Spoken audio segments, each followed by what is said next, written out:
Have you ever looked in the mirror and felt like a stranger was staring back at you? Not because your face has changed, but because the person behind your eyes feels hollow, like a role you're playing. A mask that's been glued to your skin for so long you forgot you ever had a face beneath it. Maybe you've lived your life chasing titles, approval, accomplishments, yet deep down, a quiet, aching voice keeps whispering, "This isn't me." And you don't even know what "me" is supposed to mean anymore. Alan Watts once said, "Trying to define yourself is like trying to bite your own teeth." And in that strange, poetic absurdity, there's a truth we've all tried to avoid. You are not the name others call you. You are not your job, your failures, your followers, or the thoughts spinning endlessly in your head. You are not even the story you've been telling yourself just to keep from falling apart. And still, here you are, grasping at these illusions like driftwood in a storm, terrified of sinking into the unknown. But maybe that sinking is exactly what you need. Because the self you're clinging to, the one always striving, always proving, always afraid, is not real. It's a construction, a collage of expectations, memories, shame, pride, and fear. It's a defense mechanism wearing the costume of identity. You were taught to be someone, but never shown how to simply be. And now you're exhausted, spiritually, emotionally, even physically. You can't breathe under the weight of being someone. You try to hold your posture, wear your smile, speak your lines, and every night you collapse wondering why it all feels so fake, so meaningless. You weren't born to be this version of yourself. You were born to experience, to feel, to live, not to perform. But you were also told that without performance, you were nothing. That without proving your worth, you didn't deserve to exist. And so began the cycle. Shape yourself into something others will accept, and destroy any part of you that doesn't fit the mold. But what if the parts that don't fit are the truest pieces of you? What if your discomfort, your shame, your rebellion, all the chaos you've tried to hide, isn't something to fix, but something to understand? What if the false identity you've built is the very prison that's keeping you from waking up? Think about it. You keep trying to find yourself as if your true nature is a destination on a map, a version of you hiding in the shadows waiting to be discovered. But what if finding yourself isn't about adding more? It's about letting go. Letting go of the labels, the roles, the self-judgment. Letting go of the story that says you need to be something more, something better, something other than what you are right now. Because maybe you're not broken. Maybe you're buried under years of conditioning, buried under the expectations of others, buried under your own fear of being misunderstood. And the journey is not about becoming. It's about unearthing. It's about remembering. Have you ever caught a glimpse of yourself in a moment of total stillness? No thoughts, no judgment, just presence? It doesn't last long, but in that flicker of clarity, something ancient stirs inside you, a whisper of freedom, a hint of who you were before the world told you who to be. You feel it sometimes when you're alone, don't you? When you're not trying to impress anyone, when you're not reaching for anything, when you're not wearing your usual armor. In that vulnerable stillness, something true emerges, and it scares you, because it's raw. It's not polished or prepared, but it's real. And deep down, you crave that realness more than anything. But the realness you crave demands a price, the death of who you thought you were, and that's terrifying. Because you've spent your entire life building this image, curating it, defending it, feeding it attention and validation. To let it go feels like annihilation. It feels like stepping off the edge with no guarantee that anything will catch you. But maybe that's the point. The self you defend so fiercely is built on fear. Fear of being rejected. Fear of being forgotten. Fear of being seen for who you actually are.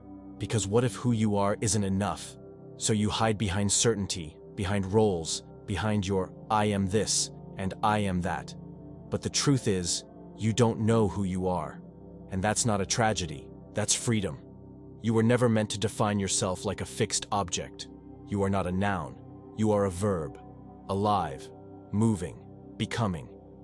You are the sky, not the storm passing through it. And all these false identities, these masks, they've just been temporary shelters in the face of pain. But you can't live inside a shelter forever. Eventually, you have to step out into the storm and trust that your skin can handle the wind.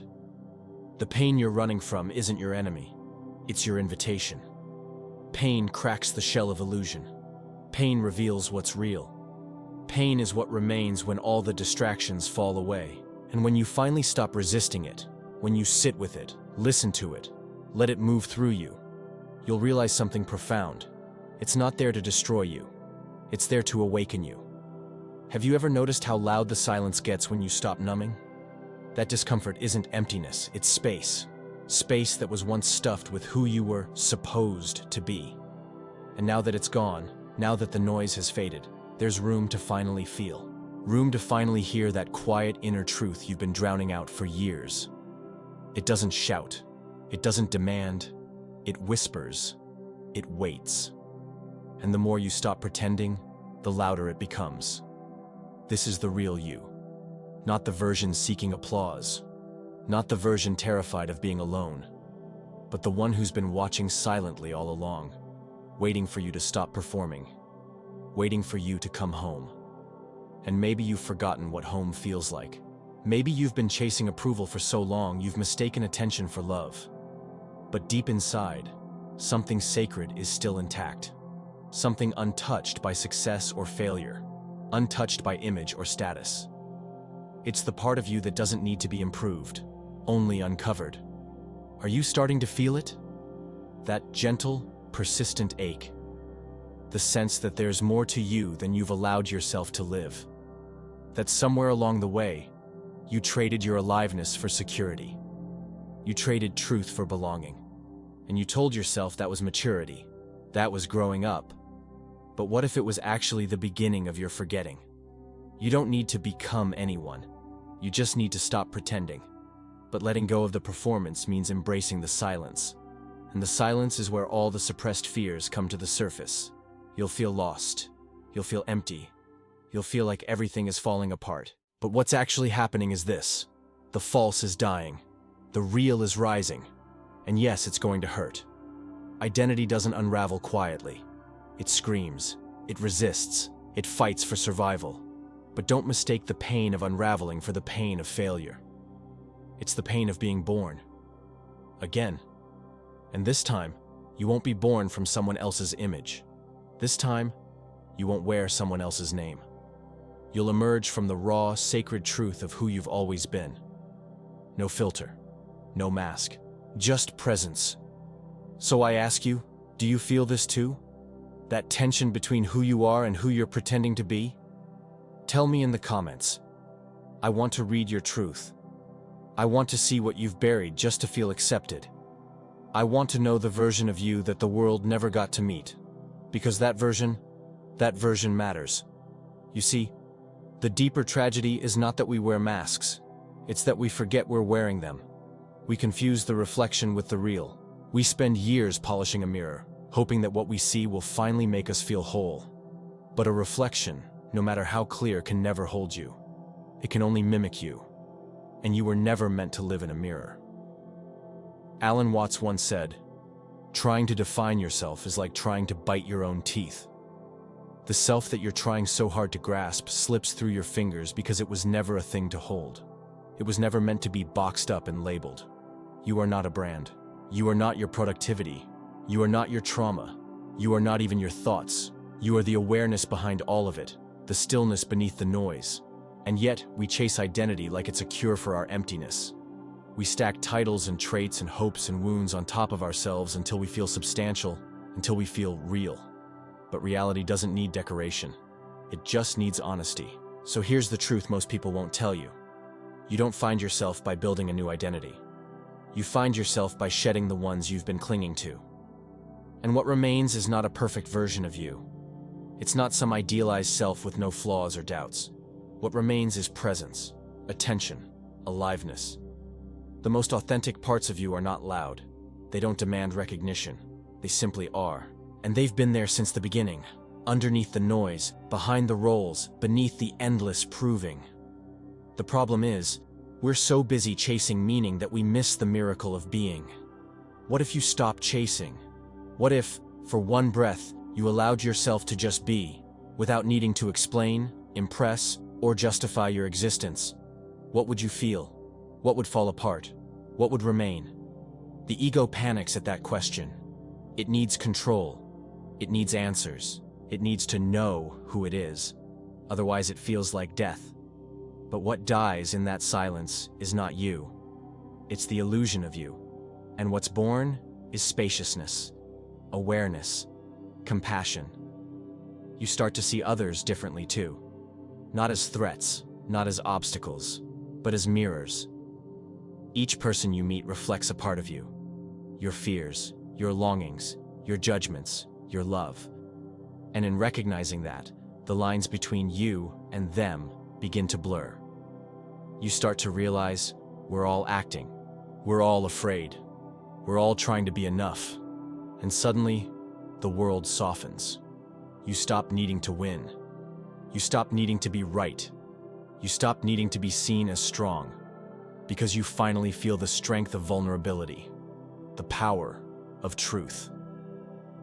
That's when the real work begins. Not to build a better mask, but to live without one. It's not glamorous. It won't get you applause. In fact, the world might resist it. It will try to pull you back into roles, back into performance. But once you've tasted the peace of being unmasked, you can't forget it. You can't unsee what you are. And maybe that's the journey. Not to become something, but to remember. To remember what it felt like before you were taught to fear yourself. Before you were told who to be. To return to the space where you didn't need a name to feel whole. Can you feel it now? That subtle invitation? It's not shouting. It's whispering. Let go. Let go of the need to be understood. Let go of the desire to be admired. Let go of the idea that you must become something to be worthy of love. You already are. And the moment you stop trying to define yourself is the moment you start to actually live. But living without a mask doesn't mean becoming passive. It doesn't mean you stop growing, stop dreaming, or stop caring. It means your growth is no longer rooted in fear. It means you're no longer chasing worth. You're expressing truth. Your truth. The kind that doesn't need to prove anything to anyone. It simply flows. When you release the need to define yourself, life becomes less of a performance and more of a presence. You begin to show up, not as an image, not as a concept, but as a real, breathing soul who's done hiding. And that's terrifying. But it's also the only thing that will ever feel like home. Because everything you've been chasing, peace, freedom, love, it's not out there in the world's applause. It's in your willingness to stop running from your own silence. Look inside, beneath the labels, beneath the shame, beneath the endless list of things you think you need to fix. There's something in you that's already whole. It doesn't shout, it doesn't hustle, it just is. And it's waiting for you. Can you feel it? That ache in your chest, the part of you that's tired of pretending. That's not weakness. That's the truth trying to break through. That's the soul beneath the persona, knocking on the door of your consciousness, asking to be remembered. You've spent so long building walls to protect yourself from pain, but those same walls have kept you from love, from connection, from peace. And now, piece by piece, you're invited to tear them down, not with force, but with honesty, with breath, with compassion. And in their place, something softer rises, something wiser, something ancient. The you that was never lost, only buried. The you that doesn't need validation because it knows there is no one to impress when you are already enough. This is not a comfortable path. You will lose things. You will lose people. You will lose the version of yourself that you worked so hard to create. But what you gain is something no one can take from you. You gain yourself, your real self. And that is the most radical act of rebellion in a world that thrives on performance. So ask yourself, with all the honesty you can bear. Who am I without the mask? If your answer scares you, you're getting close. If it brings silence, you're even closer. Because you were never meant to be a role. You were meant to be free. And freedom doesn't come when you become perfect. It comes when you stop pretending. So breathe, let go. And remember, you are not a product. You are not your pain. You are not your past. You are the awareness that holds it all. And if this spoke to you, if even for a moment it helped you feel less alone, then stay with us. Subscribe. Join this conversation that nobody else is having, because we need more spaces like this. Spaces where truth is enough, where being real is more powerful than being right, where silence is not feared, but honored. If you felt something, tell me in the comments. Tell me what you're letting go of. Tell me what you remembered. Because maybe, just maybe, this isn't just a video. Maybe this is a return to what you truly are.